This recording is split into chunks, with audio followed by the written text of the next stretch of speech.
কোনো মানুষ মারা গেলে সে কি তার গোসল করানো, কাফন দাফন, জানাজা এবং আত্মীয় স্বজনের কান্না, কথাবার্তা ইত্যাদি শুনতে অনুভব করতে পারে?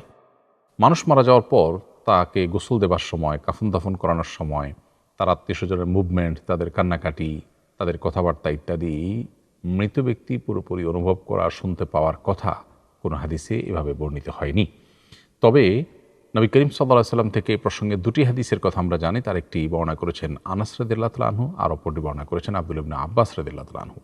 আনাস রাদিয়াল্লাহু তাআলা আনহু বর্ণিত সহিহ বুখারীতে যে হাদিসটি বর্ণিত হয়েছে, সেই হাদিসে নবী করিম সাল্লাল্লাহু আলাইহি ওয়াসাল্লাম বলেছেন, কোনো ব্যক্তিকে যখন কবরে রাখা হয় এবং কবরে রাখার পরে তার আত্মীয় স্বজনরা যখন তাকে দাফন করে চলে যায়, তো মৃত ব্যক্তি তাদের চলে যাওয়ার সময় পায়ের জুতার আওয়াজ পর্যন্ত শুনতে পান।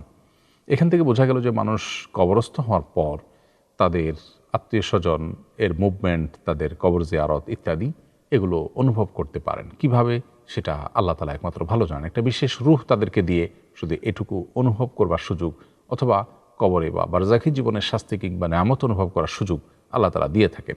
তার মাধ্যমে তারা এটি হয়তো অনুভব করে থাকেন।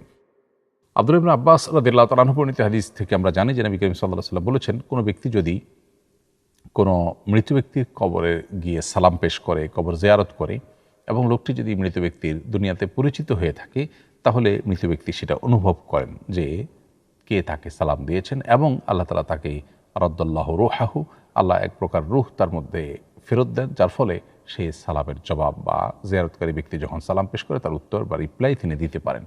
এখান থেকে বোঝা যায় দাফন করার পর তার কবর জিয়ারত, কবরের পাশে সালাম পেশ এবং সালামের জবাব দেওয়া, এই বিষয়গুলো মৃত ব্যক্তির ক্ষেত্রে ঘটে এবং এই অনুভূতি শক্তি আল্লাহ তাআলা তাকে দিয়ে থাকেন। কিন্তু তার আগের যে চ্যাপ্টারটা, অর্থাৎ তার দাফন করার আগের যে সময়গুলো, সে সময়গুলোতে তিনি তার আত্মীয় স্বজনের সব কিছু অনুভব করতে পারেন, এমনটি কোনো হাদিসে বর্ণিত হয়নি। বিভিন্ন সিনেমায়, বিশেষভাবে ভারতের সিনেমায় দেখা যায় মুসলিম অভিনেতারা গল্পের প্রয়োজনে এবং অভিনয়ের স্বার্থে পূজা করে, মূর্তির সামনে প্রার্থনা করে। এদের ঈমানের অবস্থা কি? তাদেরকে মুসলিম বলা যাবে কিনা? খুবই দরকারি একটি প্রশ্ন, প্রিয় দর্শক। যে সকল কথা এবং কাজ স্পষ্ট কুফুর, এগুলো ইচ্ছাকৃতভাবে যদি কেউ মুখে উচ্চারণ করেন অথবা কাজে সম্পাদন করেন, কেউ তাকে বাধ্য করেননি, এরকম পরিস্থিতিতে তিনি যদি সেগুলো করেন, তাহলে তিনি কাফির হয়ে যাবেন, এবং তার অন্তরে ঈমান থাকলেও তিনি কাফির হয়ে যাবেন, কারণ বিষয়গুলো স্পষ্ট কুফুরি। অতএব সেগুলো তিনি জেনে শুনে করেছেন, ফলে সেটাকে কাফের হওয়ার হিসাবেই বিবেচিত করা হবে এবং ধরা হবে। পূজা করা, মূর্তির নিকট প্রার্থনা করা সন্দেহাতীতভাবে কুফর, এবং অন্তরে আল্লাহ তাআলার প্রতি ঈমান রেখেও যদি কেউ এরকম অভিনয়ের প্রয়োজনে পূজা করে, মূর্তির সামনে প্রার্থনা করে হাঁটু গেড়ে, তাহলে সে কাফির হয়ে যাবে, এতে কোনো সন্দেহ নেই। কারণ তার এই কাজ করতে থাকে কেউ শরিয়াত দৃষ্টিকোণ থেকে যেটাকে বাধ্য করা বলে, সেরকম পর্যায়ের কেউ বাধ্য করেনি তাকে। ফলে তিনি এই কাজটি যদি জেনে শুনে করেন, তাহলে সেক্ষেত্রে তিনি ইসলাম থেকে খারিজ হয়ে যাবেন। তার উচিত হবে তওবা করা, ইস্তেগফার করা এবং ফিরে আসা। আজকাল ঈমান বড় ঠুনকা বিষয়ে পরিণত হয়েছে আমাদের কাছে, ফলে আমরা ঈমান থাকলো কি গেল সেটাকে অতটা গুরুত্বের সাথে দেখি না।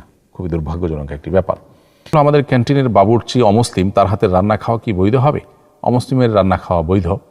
রান্না কে করেছে, মুসলিম না অমুসলিম, সেটা বিবেচ্য নয়। মূলত রান্নাটা হালাল কি হারাম, সেটা মূলত মূল বিবেচ্য। অতএব কোনো মুসলিম বা কোনো ইমামও যদি হারাম কিছু রান্না করেন, তো সেটা হালাল হয়ে যায় না। আবার কোনো অমুসলিম যদি সম্পূর্ণ সঠিকভাবে পাক পবিত্রতার সাথে হালাল জিনিস রান্না করেন, তো সেটা হারাম হয়ে যাবে না। অল্প বয়সে কারো চুল সাদা হয়ে গেলে চুলের রং কিংবা কোনো মেডিসিন ব্যবহার করে কালো করা যাবে কিনা? খুবই প্রয়োজনীয় একটি প্রশ্ন। সাধারণত নবী করিম সাল্লাল্লাহু আলাইহি ওয়াসাল্লাম সাদা চুল কালো করতে, খিজাব ব্যবহার করতে, কালো খিজাব ব্যবহার করতে তিনি নিষেধ করেছেন। এতে এক ধরনের প্রতারণা থাকে, বয়স লুকাবার একটা প্রচেষ্টা থাকে। এটি কোনো সততার বা সৎ মানুষের পরিচায়ক নয়। এই জন্য নবী করিম সাল্লাল্লাহু আলাইহি ওয়াসাল্লাম এটি করতে নিষেধ করেছেন। তবে সাদা চুল থাকলে সেটাকে মেহেদি কালারে পরিবর্তন করতে বলেছেন, কালার দিতে বলেছেন, মেহেদি বা অন্য কালার করতে বলেছেন, এবং কালো কালারটাকে তিনি পরিহার করতে বলেছেন। কারণ কালো কালার দিয়ে মূলত বয়স লুকাবার চেষ্টা করা হয়, সেটা যেন না হয়। এখন কোনো ইয়াং মানুষ বা বয়স অনেক কম, তার এই বয়সে চুল পাকার কথা নয়, অথচ তার চুল পেকে গেল, এটা যদি হয় তাহলে সেক্ষেত্রে এটা এক ধরনের ত্রুটি তার শরীরে, এটা ত্রুটির কারণেই হয়েছে। তো ত্রুটির কারণে যদি এরকম হয়ে থাকে, তাহলে সেটাকে কালো করার চেষ্টা করাটারও রীতিমতো তার ট্রিটমেন্ট বা চিকিৎসার অংশ হিসেবে বিবেচিত হবে। ফলশ্রুতিতে এটি তার জন্য জায়েজ হবে, কারণ তিনি বয়স লুকাবার জন্য নয় বরং তার ত্রুটি দূর করবার জন্য খেজাব ব্যবহার করছেন, যেটি মূলত তার ট্রিটমেন্ট বা চিকিৎসার অংশ।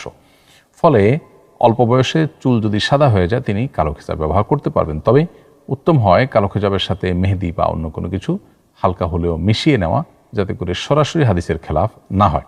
তবে বয়স অল্প হওয়ার পরও চুল সাদা হয়ে গেলে সেটা এক ধরনের ত্রুটি, এবং সেই ত্রুটি দূর করার জন্য তিনি খেজাব ব্যবহার করতে পারবেন। বাচ্চার আকিকার উদ্দেশ্যে একটি পশু কিনেছিলাম, এখন প্রচণ্ড অর্থ সংকটে পড়েছি, এটাকে এখন বিক্রি করতে পারবো?